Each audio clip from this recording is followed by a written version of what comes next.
Hey guys, Divyansh and welcome back to another episode of Football Daily. और भाई साहब मतलब प्रीमियर लीग के यार गोल्डन डेज चल रहे हैं। सबसे पहले हमने एक चेल्सी वर्सेस स्पर्स का क्लासिक देखा था और कल हमने यहाँ पर चेल्सी वर्सेस मैनचेस्टर सिटी का क्लासिक देखा और हमने कितने ही मैचेस में यहाँ पर मैनचेस्टर सिटी एक ही मैच में 4 गोल स्कोर भी कर रही है और 4 गोल कंसीड भी कर रही है। और स्कोर करने वाली यहाँ पर टीम कौन सी है? चेल्सी। भाई अपने आप में इतना अनयूजुअल है ना। लेकिन आज हम लोग एक और सीरियस मुद्दे पे बात करने वाले हैं कि भाई क्यों बार्सिलोना मैच तो जीत रही है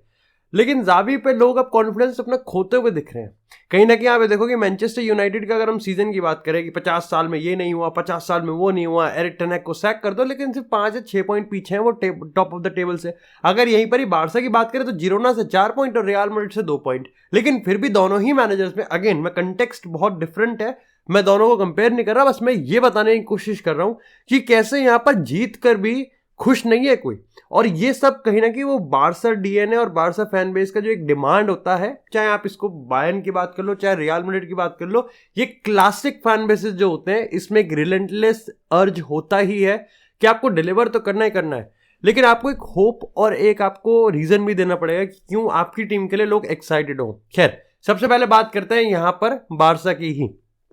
देखो अभी पता है 3-4 प्रॉब्लम यहां पर जावी एक साथ फेस कर रहा है और वही चीज है कि मैं टेन हैग के साथ इसको कंपेयर नहीं कर रहा, लेकिन दो कंटेक्स्ट को आप कुछ सिमिलर आइडियाज से मिला सकते हो। देखो जब बात यहां पर टेन हैग आउट की आती है तो काफी लोग ये बोलते हैं कि टेन हैग के पास अभी भी क्रेडिट्स हैं क्योंकि टेन हैग ने यूनाइटेड को जिस तरीके से लिया है, यहां पर आप ग्लेजर्स की बात करो, यहां पर आप पैसों की बात करो, यहां पर आप पोस्ट सर एलेक्स फर्गुसन के एरा की बात करो, यहां पर आप खराब डिसीजंस की बात करो, प्लेयर पावर की बात करो, वही कुछ डिसीजंस पे आप कह सकते हो कि टेन हैग के पास अभी भी बैलेंस है क्रेडिट्स का। अगर आप यहां पर जावी की बात करोगे तो अगेन कंटेक्स्ट डिफरेंट, लेकिन चीजें कुछ हद तक सिमिलर हैं कि यहां पर वर्स्ट फाइनेंशियल क्राइसिस, यहां पर आपने एक तरीके से पोस्ट मेसी एरा को शेप करना है, आपको नए प्लेयर्स लेके आने हैं, आपको यहां पर एक्सपीरियंस लेके आना है, आपको कहीं ना कहीं वो ला मासिया वाला प्रमोट करके आपको बारसा को टॉप पे लेके आना है, लेकिन आपके पास पैसे नहीं है। तो वो चीज करी है जावी ने। भाई हमको नहीं बोलना चाहिए कि उधर तो कप ही जीता लेकिन इधर उसने ला लीगा जितवाया है और रियल मैड्रिड तो अपनी फुल फ्लेज में थी, उसको यहां पर एक कॉम्प्रोमाइज तरीके से उसने बार्सिलोना को फिर भी अपने फुल पोटेंशियल पे हराया तो है यूज करके।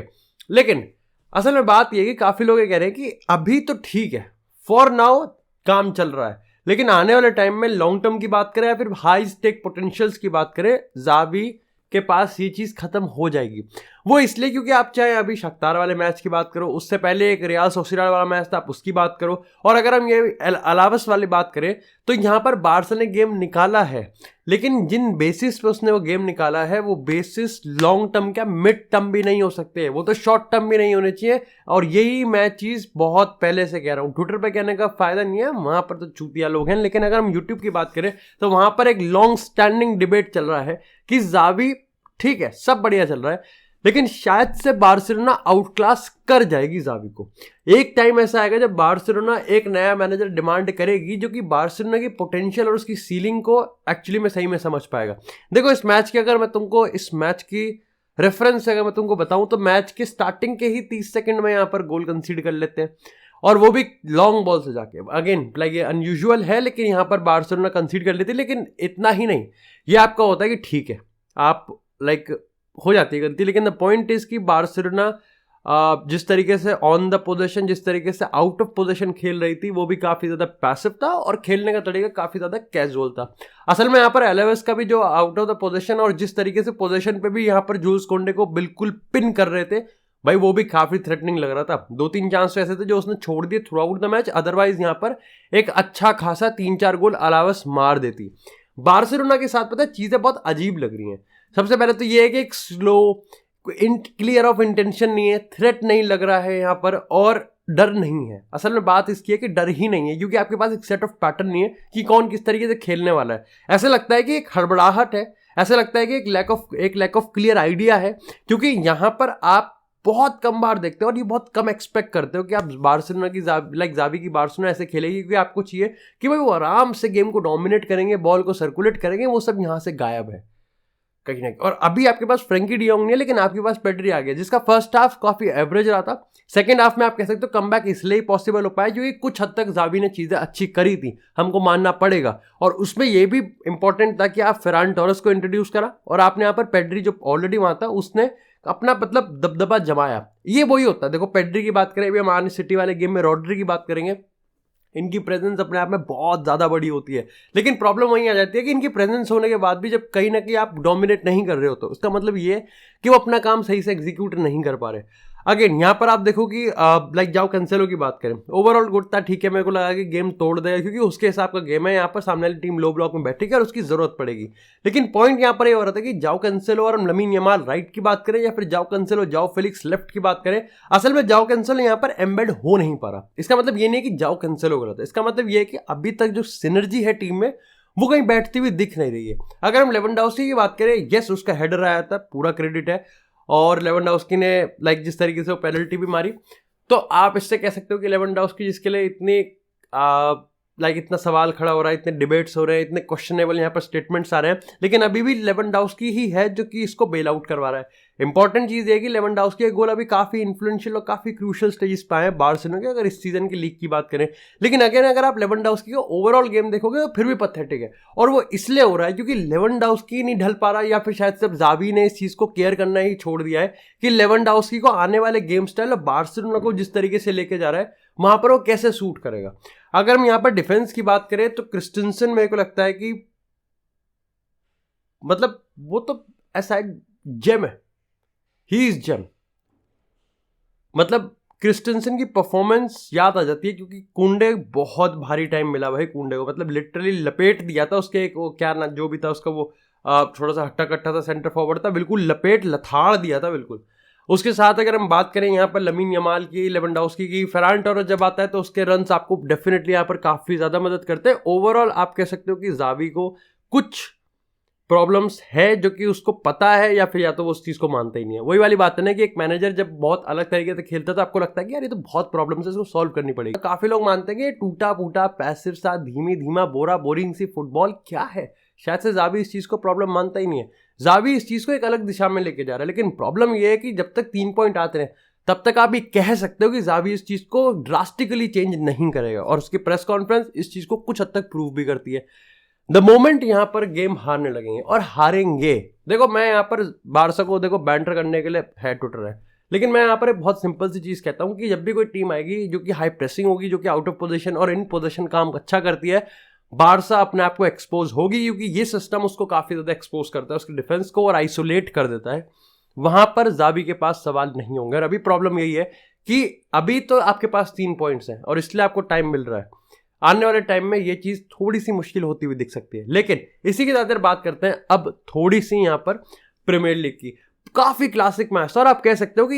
ये शोडाउन जो होता है ना हमेशा से क्लासिक रहता ही है। टॉटनम सिटी के मैचेस हमने देखे हैं, एस्पेनियोल बारसा का मैचेस देखे हैं जब पोचेटिनो वहाँ पर था, और अब अगर हम यहाँ पर चेल्सी और सिटी की मैच की बात करें, मैं एक्सपेक्ट नहीं कर रहा था। देखो मैं यहाँ पर चेल्सी पर डाउट कभी ज़्यादा करता नहीं, क्योंकि मुझे पता है कि उनका लॉन्ग टर्म, जब इतने टैलेंटेड आपके प्लेयर्स हैं और आपके पास एक मैनेजर है जो कि यंग प्लेयर्स को हमेशा से कल्टिवेट करता है, हमेशा से नर्चर करता है, तो आपके पास रिजल्ट आएंगे ही आएंगे। एकदम से सिटी के अगेंस्ट आपने इस तरीके का परफॉर्मेंस दिखाया, ये बताता है कि भाई पोचेटिनो का जो एग्जीक्यूशन है वो धीरे धीरे रंग ला रहा है। लेकिन एग्जीक्यूशन के साथ साथ मेरे को लगता है कि यहाँ पर 2 चीज़ें और है, एग्रेशन और एफर्ट, इंटेंट भी आप कह सकते हो। देखो जो चीज़ यहाँ पर यूनाइटेड नहीं कर पाई, शायद से चेल्सी ने वही चीज़ करने की कोशिश करी, लेकिन और बेहतर तरीके से, 10 गुना 5 गुना ज़्यादा बेहतर तरीके से। चाहे हम एग्रेशन की बात करें, प्रेसिंग की बात करें, एफर्ट्स की बात करें, इंटेंट की बात करें, अपने आप में एक बिलीव की बात करें। मेरे को अभी जो अब मैच मैंने यार काफ़ी टाइम बाद देखा था, लगभग 2 बजे मैं घर आया था, उसके बाद ही मैंने देखा था। सबसे पहली चीज़ जो मेरे को अच्छी लगी, ये चीज़ मेरे को कंफर्म लग रहा था कि यहाँ पर सेट पीस पे सिटी गोल मारेगी मारेगी। उसके पीछे का रीज़न ये है कि देखो यार उनके सेट पीस काफ़ी ज़्यादा क्रिएटिव होते हैं और काफ़ी डेडली भी होते हैं। जब हालैंड वर्सेस कुकुरेया होगा तो कौन जीतेगा, और कुकुरेया ने वहाँ पर पेनल्टी दी। उसके साथ यहाँ पर अकांजी अगर मार्क नहीं होगा तो ये चेल्सी के ऑन बिहाफ बैड है, लेकिन सिटी को पता है कि वो उस पर कैपिटलाइज कर सकते हैं, विच इज़ क्वाइट गुड। और सिटी के पहले 2 गोल्स ऐसे ही आए थे। उसके साथ अगर आप काउंटर की बात करोगे, आप देखो चेल्सी हाई प्रेस कर सकती है, उसने करा भी। चेल्सी आगे नंबर्स फॉरवर्ड के कमिट कर सकती है और उसने वो करा भी। लेकिन वही चीज़ होती है कि आपको ब्रेव और स्टूपिड बनाने में सिटी को 15 सेकंड लगेंगे, और तीसरा गोल उन्होंने वैसे ही मारा। अब देखो मैं आपको एक और चीज़ बता देता हूँ कि चेल्सी में जो मेरे को सबसे अच्छी चीज़ लगी वो ये आप कह सकते हो कि पहले 20 मिनट में उनका गेम अच्छा था, क्योंकि वो लेके जा रहे थे सिटी के पास। असल में ये है कि सिटी के साथ ये है कि मेजोरिटी ऑफ द टीम्स तो कहते हैं कि भैया मार लो, निककर उतार देते हैं, लेकिन चेल्सी ने कहा गान मराओ छोले खाओ, हम तो तुम्हारे साथ गेम खेलेंगे और कोई फर्क नहीं पड़ता कि प्रीमियर लीग की टेबल पे हम कहाँ हैं और तुम कहाँ हो, गेम होगा 90 मिनट का, उसमें डिसाइड हो जाएगा।